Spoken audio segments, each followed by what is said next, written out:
Hervé Morin, bonjour. Bonjour. Rapport de force nouveau, changement de cap réclamé par les syndicats hier après leur réunion. Ce matin, François Chérec sur RTL, si le président est rigide, le conflit se durcira. Ne faut-il pas céder, ne faut-il pas que jeudi soir à la télévision, le président annonce un léger changement de cap? Je crois que surtout ce qu'attendent les Français, c'est une crise de l'horizon aujourd'hui. Ce qu'ils attendent, c'est qu'on leur redise où on va, parce qu'il y a un besoin de confiance important. Et donc, je crois que d'abord et avant tout, le président de la République doit leur fixer un cap au pays, redonner un horizon collectif à la France. Et je crois que c'est cela, d'abord et avant tout, qu'on attend. Parce que derrière tout ça, il y a aussi un besoin de moralisation. On ne peut pas à la fois demander aux chômeurs plus de contrôle et en même temps ne pas tirer des conséquences sur les responsabilités du haut niveau. Et donc, quand vous avez mis tout ça ensemble, vous avez tous les ingrédients d'une crise. Est-ce que les Français ne demandent pas derrière les syndicats aussi des mesures d'urgence, par exemple une hausse du SMIC ou une aide sur la consommation? Écoutez, d'abord et avant tout, le plan de relance, le pouvoir d'achat, ce sont des emplois, ce sont des salaires. Et donc le plan de relance qui a été présenté hier par le Premier ministre est le meilleur moyen de répondre à la crise. Si vous faites simplement de la relance par la consommation, qui vous faites travailler? Vous faites travailler les Chinois, vous faites travailler les Coréens. Et je pense que, d'abord et avant tout, ce que doit faire l'État, c'est préserver l'avenir, c'est-à-dire les études, l'investissement, la recherche, et en même temps donner de l'activité à des secteurs importants, comme le bâtiment, comme l'industrie, par des décisions d'investissement. Faut-il un deuxième plan de relance? Faut-il le mettre en chantier tout de suite pour compléter cette relance par l'activité par une relance tout de même par la consommation? Ouais. Commençons d'abord à mettre en œuvre ce plan de relance, qui s'accompagne, qui n'est pas le seul. Je veux dire, on a eu déjà l'ensemble des mesures qui ont permis de remettre à peu près sur pied l'ensemble du système bancaire et financier, qui, s'il s'était effondré, aurait eu des conséquences absolument dévastatrices pour l'ensemble de l'économie. On a le plan de relance français, on a le plan de relance européen, on a l'action de l'ensemble des États avec lesquels nous commerçons tous les jours. Donc voyons déjà si tout cela est en mesure de pouvoir recréer les conditions de la confiance avant de demander d'ores et déjà un nouveau plan de relance. Alors pendant ce temps-là, la grogne sociale monte. Par exemple, les enseignants-chercheurs d'université protestent contre leur nouveau statut. Ils appellent à la grève, à la manifestation. Faut-il retirer le décret pour pas mettre d'huile sur le feu? Laissez Valérie Pécresse, qui a suggéré cette réforme de façon admirable, laissez-la faire, laissez-la voir. Elle a su discuter, elle a su créer les conditions d'autonomie des universités. Sujet, rappelez-vous, dont on disait toute tendance confondue, qu'il était absolument majeur pour l'avenir des universités françaises, mais qu'il était infaisable. Valérie Pécresse a su le faire, laissez-lui le crédit d'être en mesure de pouvoir engager les discussions, le dialogue, la concertation, qui permettra de trouver les éléments d'un accord. Alors vous dévoilez ce soir les ambitions du nouveau centre en vue des élections européennes de juin. Alors lancerez-vous des listes autonomes dans la compétition? Nous avons, comme j'ai déjà eu l'occasion de le dire, nous avons vocation à être aux élections européennes parce que notre code identitaire, notre code génétique, c'est notamment l'ambition européenne qui est la nôtre. Ce que nous savons aussi, et on vient d'en parler à l'instant, c'est qu'il y a en France une crise économique et une crise sociale qui sont en train d'arriver. Et donc, au moment des élections européennes, nous devons avoir cette analyse simple. Est-ce que c'est d'abord et avant tout notre ambition européenne que nous devons porter par nous-mêmes, ou est-ce qu'au contraire, la majorité a besoin d'être soudée pour aborder ces élections européennes? C'est le débat que nous avons. Votre réponse, vous, personnelle, vous êtes président du parti, c'est plutôt être soudé dans la majorité en période de crise? Je pense qu'on a besoin de cohésion, mais pour autant, je n'ai pas vocation à ravaler mon ambition européenne et notre volonté à participer au grand débat européen que doivent être ces élections européennes. Donc vous voulez des élus, des membres du nouveau centre en place éligibles? je veux combien? C'est pas un chiffre que je demande. Ce que je souhaite, c'est que cette campagne-là soit un vrai moment pour dire aux Français, vous avez eu beaucoup de doutes sur la construction européenne. Vous avez constaté que quand il y avait une volonté politique, l'Europe était capable de régler les grands problèmes du monde et l'Europe est capable de proposer des solutions au monde. Elle n'est pas seulement là pour vous défendre.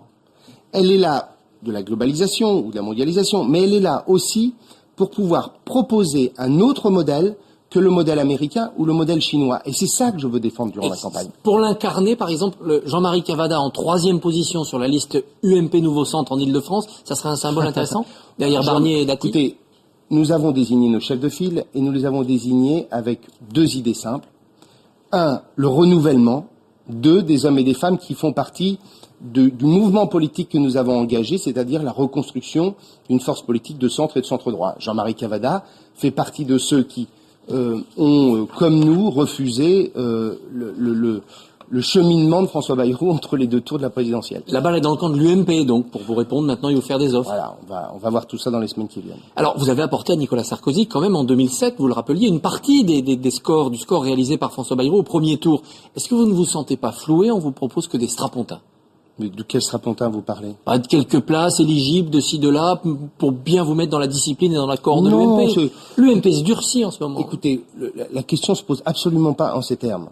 Votre perception des choses ne correspond pas à l'état de nos discussions. Les discussions, elles sont simples. Quels sont nos candidats? Où avons-nous intérêt à porter cette ambition européenne? Je prends un exemple. Est-ce que dans la région ouest, nous n'avons pas besoin de reconstruire une force politique de centre et de centre-droit que peut incarner le nouveau centre? Est-ce que nous n'avons pas vocation, dans cette région profondément européenne, profondément centriste, à être en position privilégiée? Voilà. On comprend cette volonté d'unité pour une élection sur liste, c'est le cas des européennes. Vous vous engagez dès aujourd'hui à ce qu'il y ait un candidat nouveau centre au premier tour de la présidentielle 2012? Tout ça est bientôt. On est à 3 ans et demi d'élection présidentielle. Ce que je sais, c'est que, pour moi, l'horizon de la formation politique que j'ai créée l'année dernière, c'est l'horizon politique qui se situe en 2012. Ce que je souhaite, c'est que notre formation politique, qui en l'espace de 15 mois a été capable de reconstruire un réseau d'élus locaux, qui a aujourd'hui plus de 9000 militants, c'est-à-dire la moitié de ce que représentait l'UDF de 2007, ce que je souhaite, c'est que cet horizon soit 2012. Je veux que nous soyons en état de compter au moment des élections présidentielles et législatives en 2012. Pour les régionales en Île-de-France, en 2010, vous êtes plutôt Valérie Pécresse ou plutôt Roger Carucci pour la tête de liste UMP? Je laisse à l'UMP le soin de régler. Vous négocierez avec celui qui sortira du chapeau? Oui, et puis on peut aussi avoir de très bons candidats en Île-de-France en 2010. 10 députés Nouveau Centre sur 23 avaient voté contre la réforme de l'audiovisuel en première lecture. Le texte définitif revient à l'Assemblée cet après-midi. Voteront-ils ce texte? La redevance a été augmentée entre-temps, c'était l'une de leurs revendications. Il y avait 2 revendications. La première, celle de l'augmentation de la redevance pour, grosso modo, permettre à France Télévisions d'avoir les moyens de son développement. Et la seconde exigence était de réfléchir à un nouveau financement de l'audiovisuel public. Il y a eu un engagement pris par le président de la République que nous ayons ce travail et cette réflexion au cours de l'année 2009. Donc, à mon sens, enfin, le groupe parlementaire de François Sauvadet le décidera ce matin, mais je pense que le texte est acceptable. Alors, le nombre de soldats français sera réduit sur les théâtres d'opérations extérieures. Vous l'avez annoncé la semaine dernière. Tout le monde vous soupçonne de préparer le redéploiement en Afghanistan. Oui, je ne sais pas comment on peut le dire. Je le dis sous toutes les formes, sur tous les plateaux. Il n'y a aucune corrélation entre la réduction de nos effectifs, qui correspond à une analyse militaire, politique de chaque théâtre d'opération extérieure, et un éventuel renforcement en Afghanistan. D'une part, l'armée française serait capable de mettre plus en laissant les effectifs au même niveau, si nous l'avions décidé. Et deuxièmement, très clairement, je le dis et je le répète, la France n'a aucun plan de renforcement en Afghanistan pour une raison simple, c'est que nous avons déjà fait beaucoup depuis 2007. Mais les Américains, on le sait, veulent un renforcement. Oui, mais la France, depuis 2007, a mis plus de 200 hommes au titre de la formation de l'armée nationale afghane. Et nous avons, par ailleurs, pris sous notre responsabilité un certain nombre de zones complémentaires, notamment la vallée de Kapisa. Et donc l'effort qu'a effectué la France est déjà un effort qui anticipe, si je puis dire, ce que demandent les Américains. Et j'ajoute que la réponse ne saurait être seulement militaire.